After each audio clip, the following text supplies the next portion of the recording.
हामीले ढुकुटीलाई बचतको सहारा ठानेका थियौँ, तर आज त्यही सहारा धेरै परिवारका लागि आर्थिक बोझ र पीडाको कारण बनेको छ। आफ्नै साथीभाइ र आफन्तलाई विश्वास गर्दा कयौँ नेपाली परिवार सडकमा आएका छन्। कयौँका घरबार बिग्रेका छन्। कतिपयले ढुकुटीमा पैसा मात्र गुमाएका छैनन्, आफ्नै मानिसहरूको विश्वास गुमाएर समाजको अवहेलना सहँदै बाँच्नु परेको छ।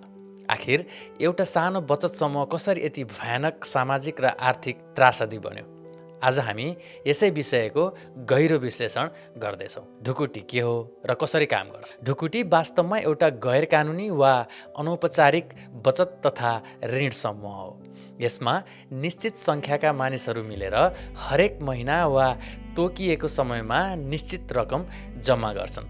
सङ्कलन भएको कुल रकम गोला प्रथा वा बडाबड मार्फत कुनै एक सदस्यलाई बुझाइन्छ। सुरुवाती दिनहरूमा व्यापार व्यवसाय सुरु गर्न वा घरको गर्जो टार्नका लागि ढुकुटीले ठुलो मद्दत पुर्याएको थियो। मानिसहरूमा एक आपसमा बलियो विश्वास थियो र समयसँगै ढुकुटीको स्वरूप फेरियो। यो सहयोगभन्दा बढी होडबाजी र उच्च ब्याजको लोभ र जुवा जस्तै जोखिमपूर्ण खेलमा परिणत हुन पुग्यो। ढुकुटी किन जोखिमपूर्ण बन्दै गएको छ? सुरुका दिनमा यो छिमेकी र साथीभाइ बीच आपतकालीन सहयोगका लागि खेलिन्थ्यो, तर मोडर्न समयमा ढुकुटीमा अत्याधिक ब्याजको लोभ, व्यापारिक सट्टाबाजी र अज्ञात मानिसहरूको प्रवेश भएकाले यो ठुलो जोखिम बढेको छ।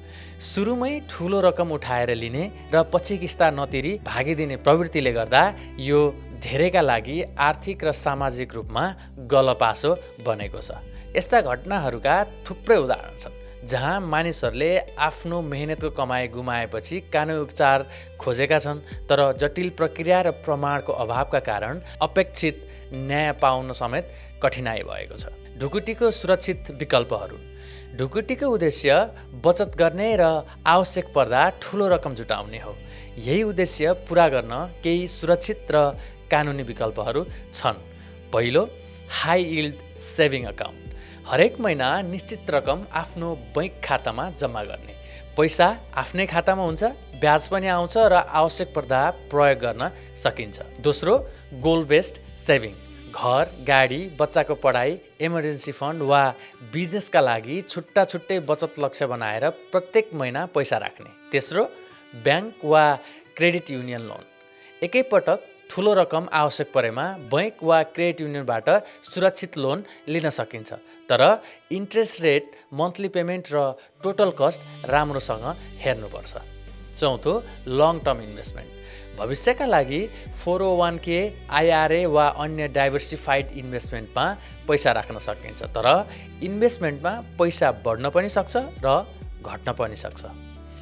यस्तै अन्य धेरै विकल्पहरू पनि उपलब्ध छन्। अन्तिम सन्देश। ढुकुटीको समस्या बचत गर्ने हाम्रो संस्कारमा होइन, त्यो बचत सुरक्षित रहने सुनिश्चितता नभएको प्रणालीमा हो।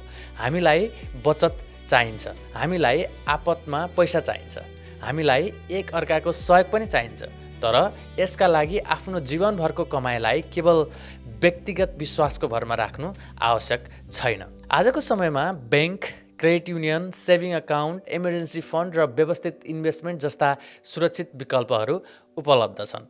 त्यसैले ढुकुटी छोड्नु भनेको बचत छोड्नु होइन। अब समय आएको छ जोखिमपूर्ण तरिका छाडेर सुरक्षित र व्यवस्थित बचत रोज्ने। हाम्रो समुदायमा विश्वास हराउनु हुँदैन, तर विश्वाससँगै आर्थिक सुरक्षा पनि हुनुपर्छ, किनकि पैसा कमाउन वर्षौँ लाग्छ, तर गलत निर्णयले त्यो पैसा गुमाउन एक दिन पनि लाग्दैन। बचत गरौँ, सुरक्षित तरिकाले गरौँ, आफू पनि जोगियौँ, आफ्नो परिवार र समुदायलाई पनि जोगाउँ। धन्यवाद।